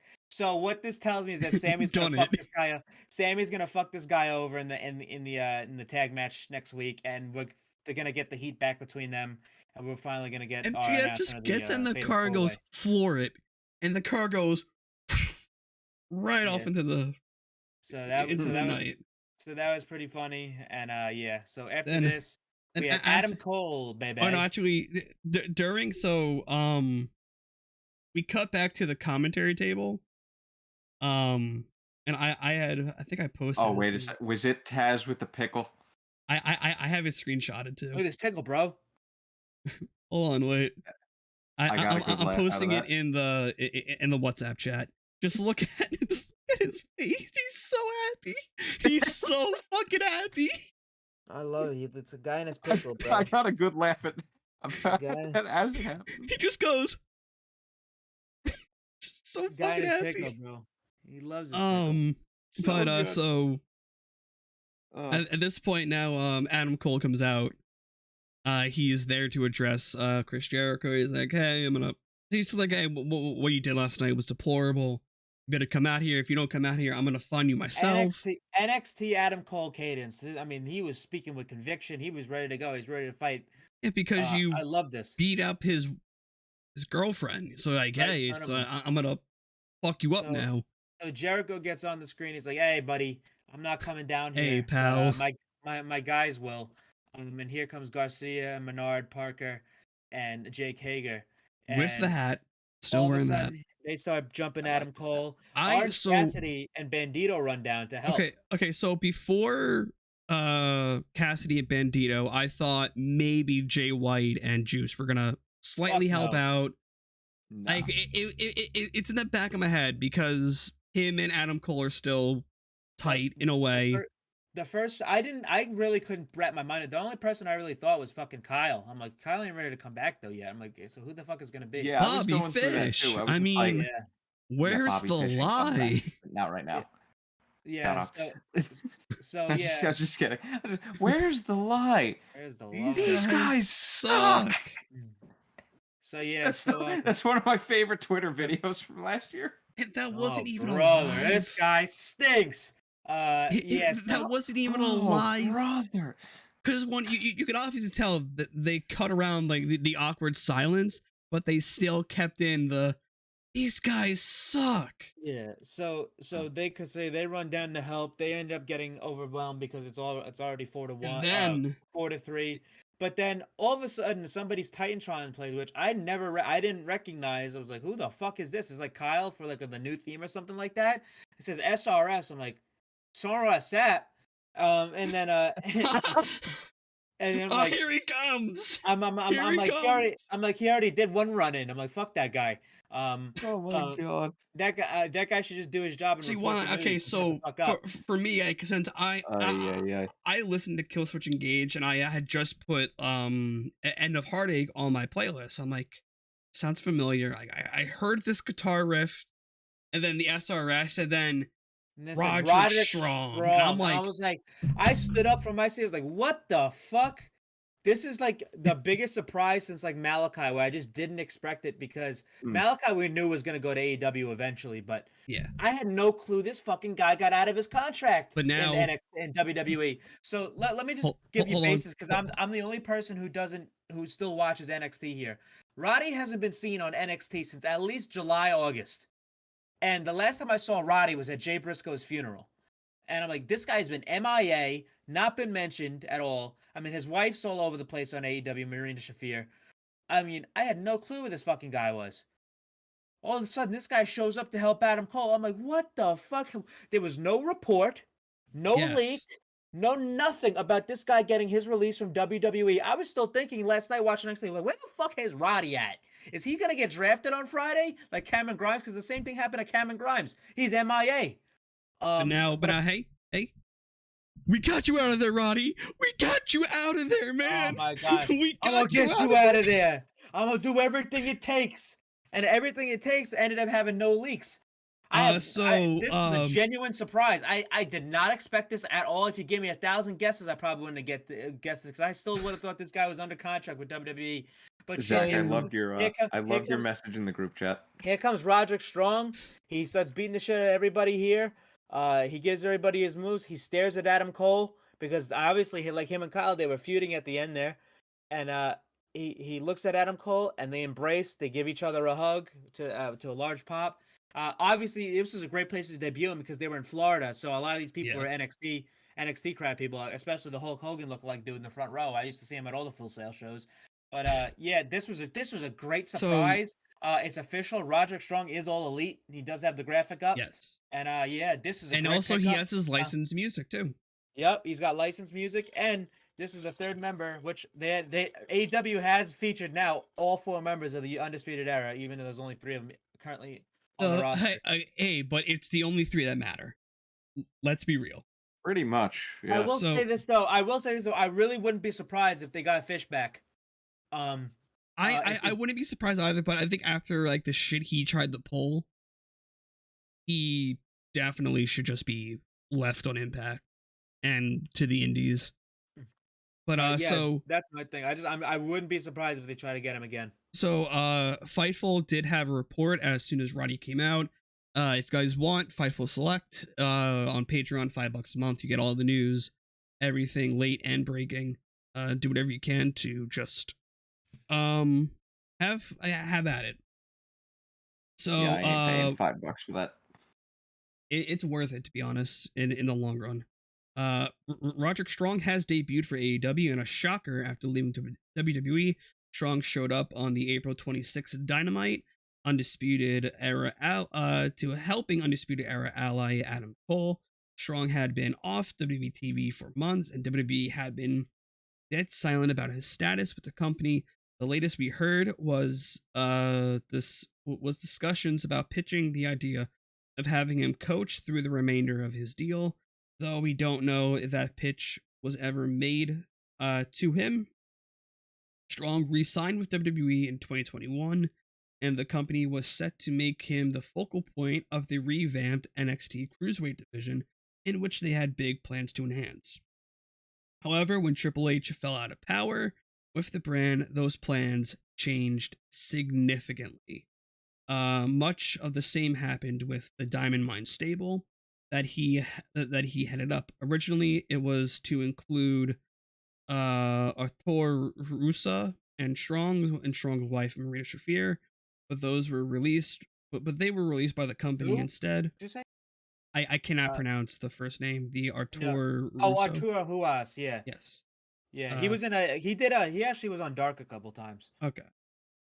But both were released by the company instead. The team significantly changed significantly with Stokely Hathaway, Heidi Suzuki, and Tyler Rust. Yeah, Hideki. Hideki, thank you. All also being released in 2022. Roderick Strong asked for his WWE release, which we were told was initially rejected. However, those we spoke to in WWE say that they believed his deal was to run into next year, though that's hardly confirmed.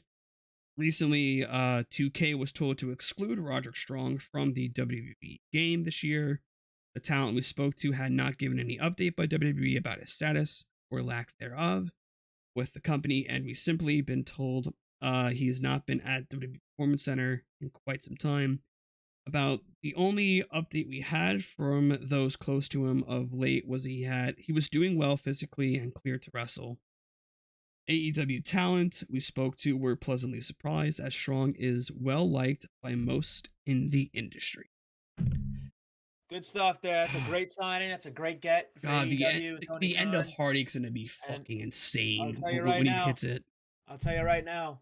Later on, if those guys aren't doing anything, that's a great trio for a trios title feud. 100%. You got Cole, O'Reilly, and Strong.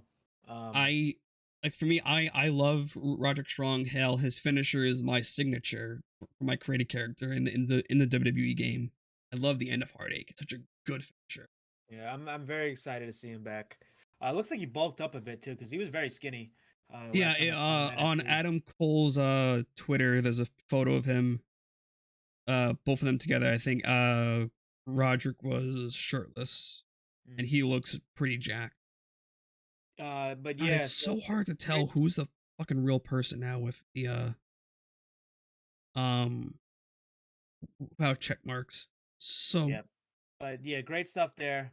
Very happy to see Roddy in AEW. That's something we've been talking about for a very long time, and glad to see it finally happening because he had no future on that main roster. He had no future in NXT. He was such a black and gold guy that he really didn't have any placement in NXT. And I mean, I remember every time I used to watch him on NXT, I'd be like, dude, that guy's got to get the fuck out of there. He has to get out of there. He does not. Get you out of there. Yeah. Get you out of there, Roddy. After that, we had a cute TV. You should have just had him killed off by Tony D'Angelo. Which that did happen. There was murder again. Yeah, pretty deadly. Pretty deadly. Wait, hold on. Was it in the NXT parking lot? No. Nope. So what happened was there was a trunk match between Tony D'Angelo and Stax versus Pretty Deadly, and it was basically an ambulance match. Like close the thing. So they put Pretty Deadly in the trunk of the car. It was like a Goodfellas reference.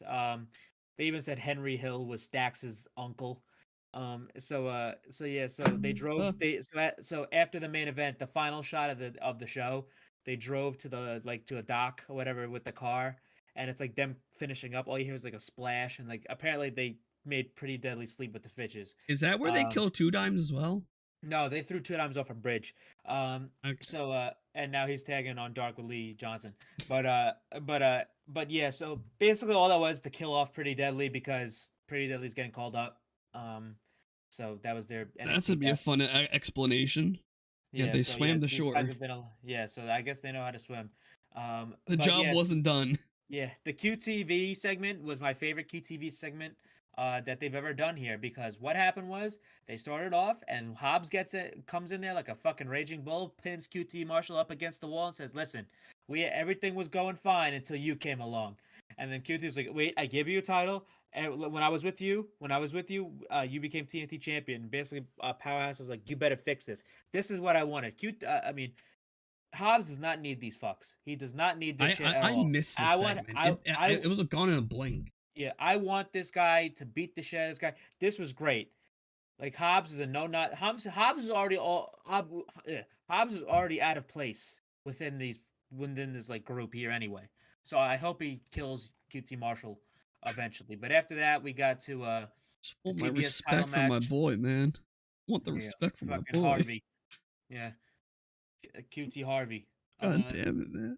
But yeah, after this, we had the TBS Championship between Jade Cargill and Taya Valkyrie. I did not like this match. If Taya used the Road to Valhalla, she would have been disqualified.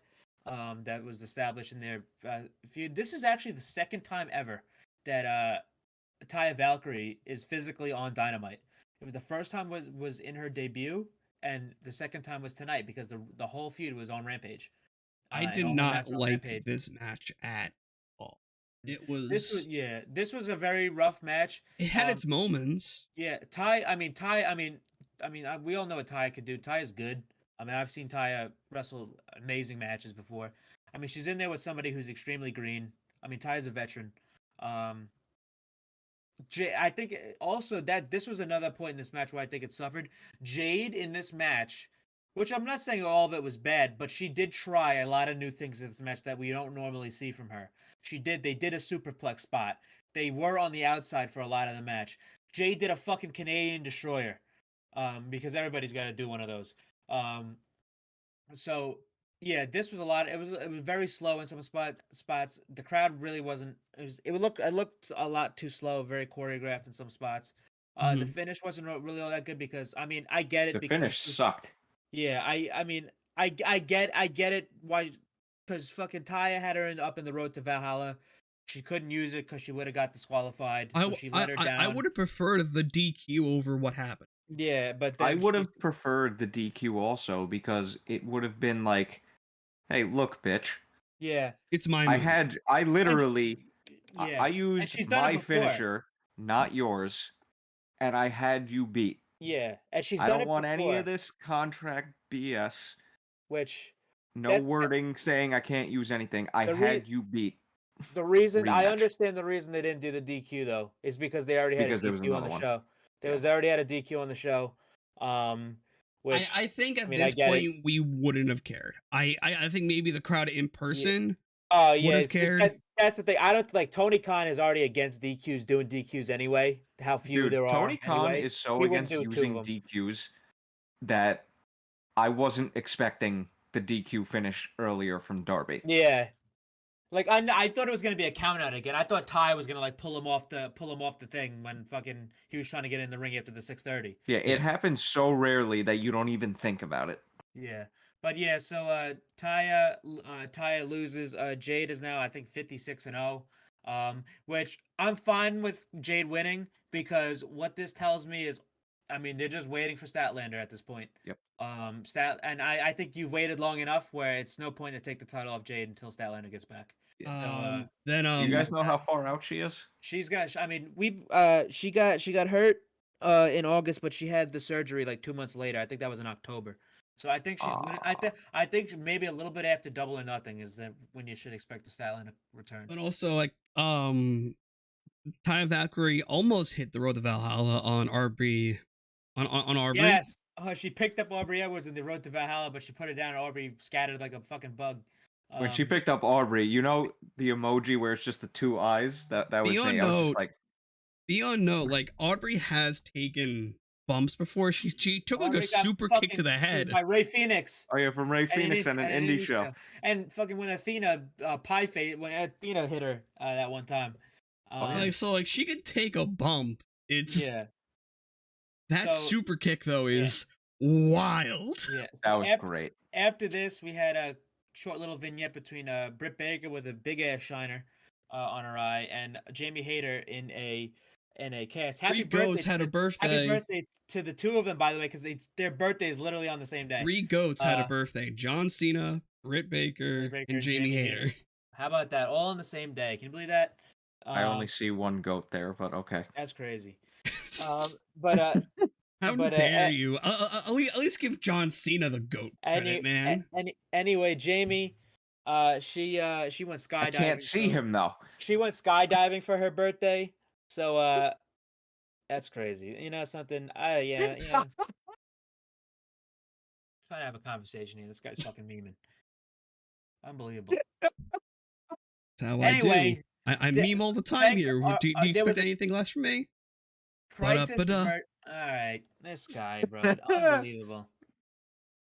Anyway, yeah. So Jamie, all crisis were averted. All the concerns we had last week, if she was hurt or not, she's fine. She wasn't a sling in this thing, but she went skydiving for her birthday, so she can't She can't really be hurt. All that hurt. I think this is more kayfabe than anything with the sling. So yeah. So they just cut a promo on the Outcast. That was really it. Quick stuff. We had a. There was something about Jamie's promo that bothered me.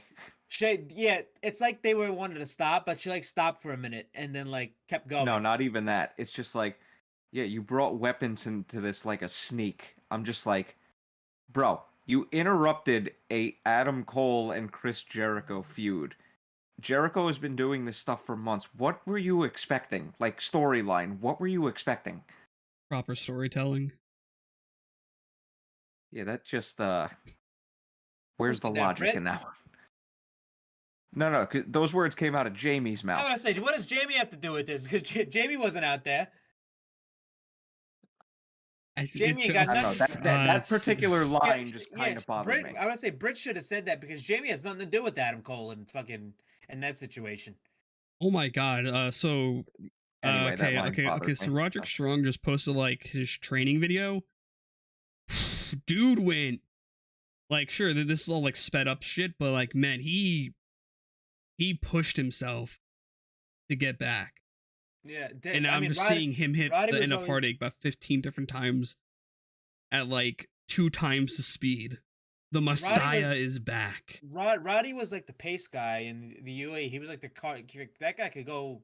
But didn't he also like hop out the trunk and book it when they were trying to like sneak in?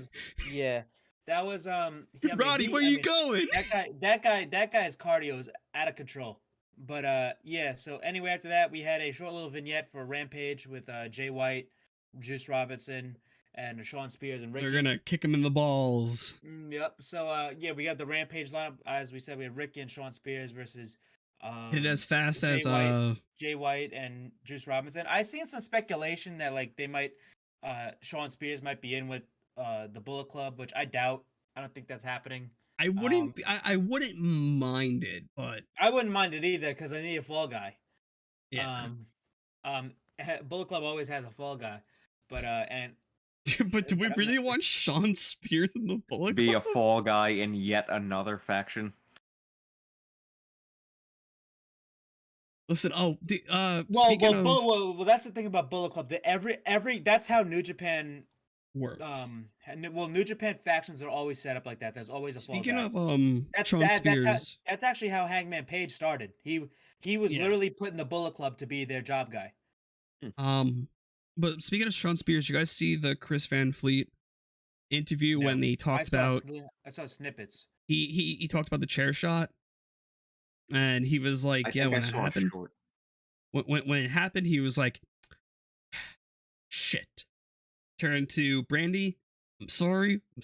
Got the fuck out of there. Talked to him backstage, and Cody was just ribbing Sean, saying, "You are the most unsafe professional wrestler I've ever worked with." No, I remember Cody. I'll never forget it. That I'll never forget it. Cody was asked why he did it. He's like, "I did it to pop the boys." I'm like, "All right, dude."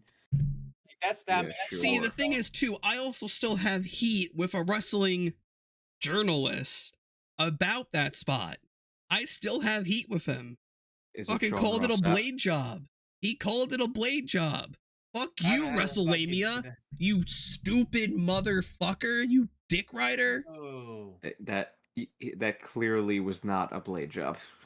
He kept saying it was a blade job. I go, bro, does a blade job require so many stitches 15 in the back of his staples head? And stitches? No. Oh boy, it's a blade job. You can clearly see. No. Okay. Fuck you, WrestleMania. Fuck you. First and foremost, nobody blades there, and for good reason. Yeah. And but that fuck deep. you, WrestleMania. I hope you rot in hell. Pay for your pay for your fucking Twitter checkmark. This is why you don't use Twitter. This is why you don't use Twitter, people. No, this wasn't Twitter. This was like he made a YouTube video about it. Oh, that's why I don't use YouTube, people.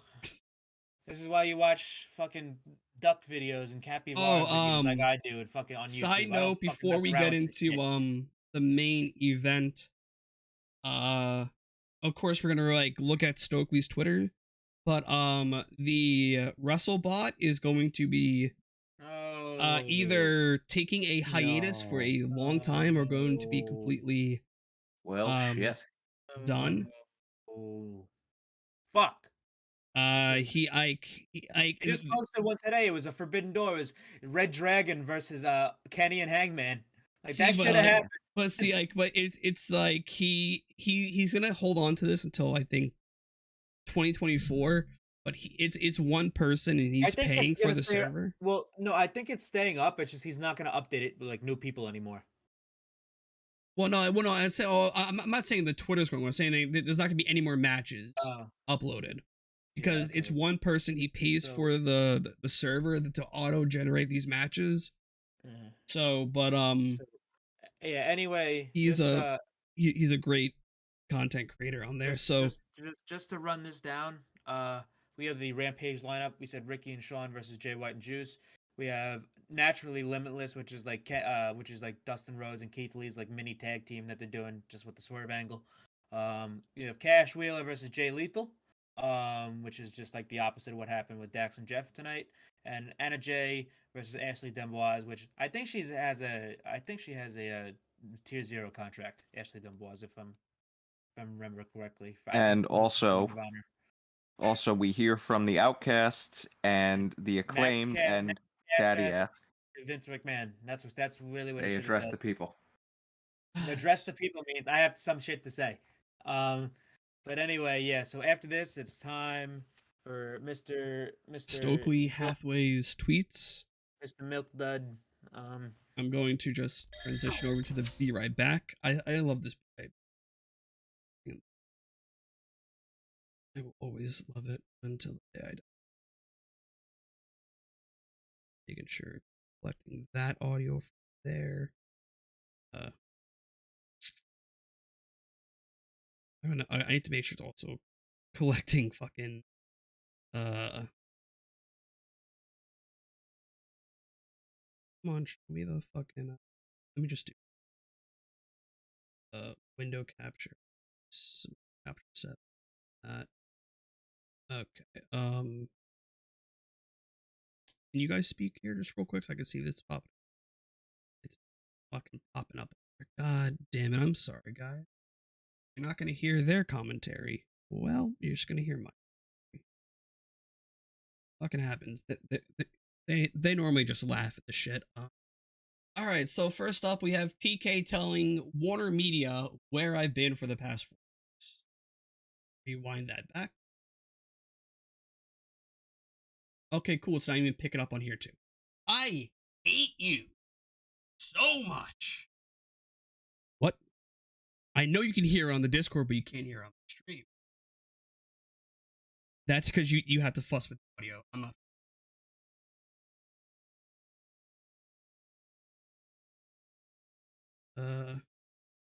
Just make my life a lot easier. Pick it up here. Transition. Pick up the fucking audio. Okay, so he had posted a video of. Oh wow, you can see my little window right there too. On the feed. Okay, so he had posted a video of Mike Tyson saying he's okay, his body's fucked up. And then he pretty much he interrupted Jeff Hardy's promo saying all your kids can be going like ah, and then okay, I'm not saying hi anymore. The ratings reho, and then with Roderick Strong because they were in Diamond Mine. So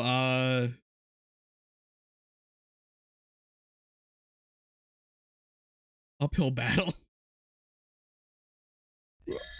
Stokely, oh my god. Anyway, but yeah, It's time for the main main event. event. all right, so we First had off, Butcher the main and the main event- event, Butcher and the Blade with Kip Sabian and Penelope Ford. And the main versus event started off Konosuke with CM Takeshita. Punk chants that were quickly fucking shot down. Yeah, versus Konosuke Takeshita and Kenny Omega. Oh, I didn't even hear those. Who was wearing his IWGP United States Heavyweight Championship belt. Love to see him wear that. But yeah, this is pretty much a basic match. This is more of an angle than anything. Basic stuff here. Kenny. Oh, we completely forgot to mention. Before they went to commercial break, before the match, Danielson came out. Yes, Danielson was on commentary for this match. But yeah, basically Kenny and Takeshita, they all got their shit in. But it was mostly to build up the post match. Basically, the post match was Danielson walked down to the ring, talking shit about Kenny, Takeshita, and then here comes Moxley, Claudio, and Yuta. They rush the ring. They start beating the shit out of Kenny. Here comes the Bucks. They take out Claudio. They take out Yuta, and then Kenny gets the upper hand on Moxley, and they grab the screwdriver, and the Bucks hold up Moxley for Kenny to hit Mox with the screwdriver, but Danielson tells Takeshita, get in the ring and stop them, and Takeshita obliges. Takeshita gets in front of Kenny, did what he did to Danielson last week, and basically said no. And then later on, they're talking about Takeshita. They start circling Takeshita. Yuta gives Takeshita a low blow, and basically Danielson's like, Takeshita, you made your choice. You made your choice. And Moxley just fucking beans this guy over the head with the screwdriver. Completely hard way bloodies Takeshita up with the screwdriver. Hard way bloodies. We don't know. No, he got him. Okay. He got it because he didn't take the camera off him. So Takeshi's bleeding all over his head. Moxley, they all leave the ring. And that's how they go off there. Moxley's flipping everybody off. And the last visual is Kenny, the Bucks, trying to help Takeshita, even though he's a bloody mess, and that's how they go off what's, the air. However, I just want to make a point of this. Takeshita bled with the BCC. That's something you got to pay attention to. Well, another thing you have to pay attention to, BTE.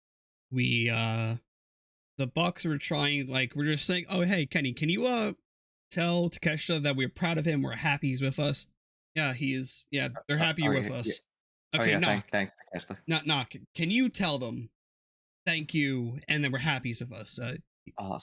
Basically, yeah, thank you. Yeah, thank you. Yeah. Thank you. But I forgot no. to mention, they pushed Takeshita into Kenny, which that needs to be taken into account too. And so then backstage the Bucks go, well, besides that, we got you a shirt, and they hand him it's an Elite shirt, and Kenny was like, I thought that shirt was for, and he just stopped. Because he said that very lightly. If you pay attention, he said, I thought that shirt was for blank. So never mind. Folks, he is coming. And then Lord, 2 times now, backstage, Kenny has been on his phone in the BTE yes. bits. In the DMs. He on his phone, bro. He talking to fucking Bushi, bro. Then also, Bushi's doing interviews, saying he wants to work with Bushi. He wants to work with Omega. He wants to work with Hangman. He wants to work with Styles and Roman Reigns. He wants to work with everybody. This and guy. Then also, Hangman Adam Page wants his cheesy poofs. Yeah, but listen, this is all leading up to Anarchy in the Arena at Double or Nothing. Yes, I'm waiting for the drop of the hat for Takeshita to turn on the Elite, cue Kota Ibushi, cue Hangman. So what this is either it's going to be a custody battle between them and BCC and Elite for Takeshita and his services, or after what they did to Takeshita tonight, it's either one of two ways. He could be like, fuck the BCC, let's go get him, or they're right, and I shouldn't be a part of the Elite. So there's 2 ways they can go about this. We're gonna find out why, but this is the best story in AEW right now. Yes, best story in wrestling, in my opinion. Now, since the Bloodline story is cooled off. So now the rest of the week, I know we're all gonna say one person, and we're gonna say, and the one person will now just be put into the Hall of Fame for this one day. That's Roderick Strong. He'll be put into the Hall of Fame for the 1 day time, so we don't just be like, I think Roderick Strong should get the rest of the week because he's just here. Now, for me, I will give it to Darby Allin. That's who I'm giving it to. Who do you guys give it to? I will, Mike, we're gonna save you for last. It's always fun. I'll go with just for tonight. Not just for tonight, but for tonight's rest of the week, I'm gonna go with The wheels are turning. I'm gonna go with. Please don't take my guy. Come on, Christian. For this week, I'm gonna go with Orange Cassidy. Orange Cassidy's been having a great time. 20 successful title defenses of the international title. I think that's a good way to go. Orange Cassidy. I hesitate, and I should have just spoke when I had the chance. God damn it. See, but it's fun putting you last, man. Hey, Christian, read them and weep. God. I hate both of you. That's crazy. No, you don't. No, I don't. Come on, if you hated us, then we all wouldn't. They hate us because they ain't us. I hate you. Okay, I will go with somebody who did not have a match tonight. MJF, because of the pickles. Okay. What's wrong with that? And because of the empty, the full car. There's absolutely nothing wrong with that. And the other segment. Oh dear Lord. We thank you all for watching. You can catch us probably back here on the Pro Wrestling Injection Twitch and YouTube channel probably next week. All depends on how the games go, and even if there is a game next week, Mike, you're probably more informed than I am on the subject? Basketball, no idea. Hockey, to be determined. Cool. So we will catch you all next time. We appreciate you all. And peace.